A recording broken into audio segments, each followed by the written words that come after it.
Pemirsa, sebuah truk roda 6 bermuatan cangkang sawit terbalik di kilometer 28 kawasan Cot Panglima.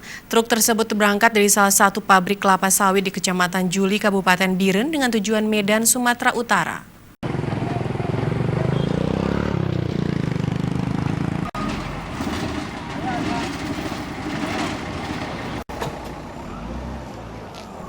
Sebuah truk roda 6 mengalami kecelakaan di lintas nasional Takengon Biren di kilometer 28 Desa Krung Simpu, Kecamatan Juli, Kabupaten Biren. Truk tersebut membawa cangkang sawit yang diperkirakan hendak menuju Medan, Sumatera Utara dari salah satu pabrik sawit yang ada di Kabupaten Biren. Menurut data dari pihak kepolisian setempat, truk ini mengalami remblong sehingga hilang kendali saat dalam kondisi jalan menurun sehingga truk terbalik di dekat persimpangan jalan.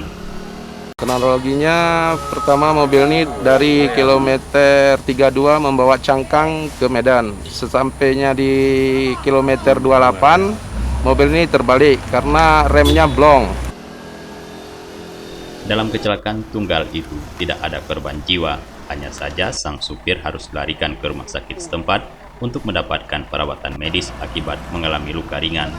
Sementara itu dari lokasi petugas sudah mulai mengerahkan alat berat untuk mengevakuasi truk tersebut agar tidak mengganggu akses jalan nasional. Dari Biren, Tim Liputan Aceh TV melaporkan.